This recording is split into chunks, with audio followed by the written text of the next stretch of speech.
расман муҳориба дар вазни миёна байни варзигари тоҷик Шараф Давлатмуродов бо рекорди 18.4 ва варзигари амрикоӣ Энтони Адамс бо рекорди 9.3 рӯзи 22 апрел дар турнири Bellator 294. Ассалому алайкум дӯстон, хушомадем ба шабакаи мо. Дар навори имрӯза оиди тозатарин ва муҳимтарин хабарҳо аз ҷаҳони ММА гап мезанем. Барои пешравии канали мо лайк розер карда 3-4 калима комментария нависен. мо боша навори Астон Гейджи оиди малакаҳои рақиби дар пеш истодаи худ Рафаэл Физиев фикрашро баён кард.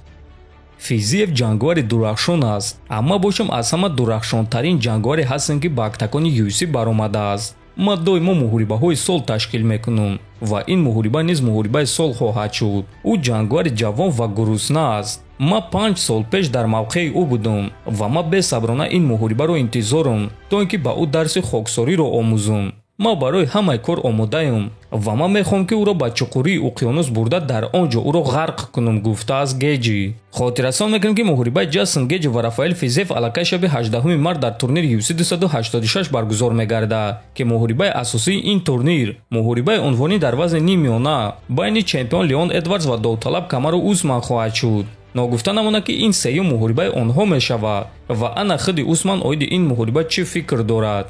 ҳамон зарбаи пои ӯ ягона яроқи Леон буд ки натиҷа оварда тавонист. ман медонистам ки ӯ ин корро карда метавонад, аммо маҳз оиди ин зарба ман тайёрӣ надида будам. аммо ин танҳо зарбаи хеле зебо буд. эҳтироми ма ба ӯ. мо баъзе чизҳоро тағйир додем ва фикр мекунем ки ин дафъа ҳамаи кор душвортар хоҳад шуд. Эдвардс фаромӯш кардааст ки то ҳамон зарба 4 раунди ин муҳориба чӣ гуна ба анҷом расида буд. ӯ фаромӯш кардааст ки ман бо ӯ чӣ кор кардам, аммо рӯзи муҳориба ман ин чизро ба ӯ хотиррасон мекунам.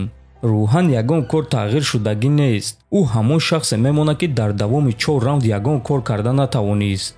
вақте ки ман ба муҳориба мебарам, ман кӯшиш мекунам ки рақибони худро рӯҳан шикаст диҳам, гуфтааст Усман. хотиррасон мекунем ки дар якум муҳориба Камару Усман бо қарори доваро ғалаба ба даст оварда буд. ана дар дуюм муҳориба бошад дар коғаз ӯ ғолиб буд, аммо дар охири 5-ум раунд Леон Эдвардс бо як зарбаи по Усманро ба нокаути вазнин равон кард ва ҳамин гуна чемпиони вазни нимёнаи UFC шуд. акнун шаби 18 март онҳо бори сеюм вохӯрда дар ин қуввозмоӣ нуқта мегузоранд. ба фикри шахсии шумо дӯстон, Камару Усман камарбанди худро баргардонда метавонад ё ин ки давраи ӯ аллакай гузаштааст? метавонем фикротонро дар комментария нависен. мо боша мегузарем ба дигар хабар. чемпиони вазни сабуки UFC Ислам Махачев гуфт ки муҳорибаи навбатии худро кай мегузаронад ва рақиби ӯ кӣ шуда метавонад. мо бо роҳбарони UFC Шон Шелби ва Хентер Кембел вохӯрдем. ҳамаи онҳо гуфтанд ки ман бояд каме истироҳат кунам ва онҳо мехоҳанд ки муҳорибаи навбатии ма дар Абу-Даби гузарад. ба назари ман онҳо муҳорибаи навбатии маро моҳҳои июлю август ташкил мекунанд. дар пеш моро муҳорибаи Чарлз Оливера ва Бенил Дарюш интизор аст ва ман фикр мекунам ки дар ин муҳориба Дарюш ғолиб шуда рақиби навбатии ман мешавад. Оливераро ман фавран шикаст дода будам. акнун ба ман хуни нав дар кор аст. боз муҳорибаи Макгрегор ва Чендлер бояд баргузор гардад ва ман фикр мекунам ки агар Конор ғолиб шава, пас UFC кӯшиш мекунанд ки барои ӯ муҳорибаи унвонӣ дар вазни сабук ташкил кунанд. оё ман бо ӯ муҳориба мегзаронам ё не? чаро ки не. ту бояд беақл бошӣ. агар барои чунин муҳорибаҳои пулӣ розӣ нашавӣ, бояд танҳо ба муҳориба баромад. ӯро шикаст дода пули зиёд кор карда ҳамаро барои зиёфат даъват мекунӣ, гуфтааст Махачев.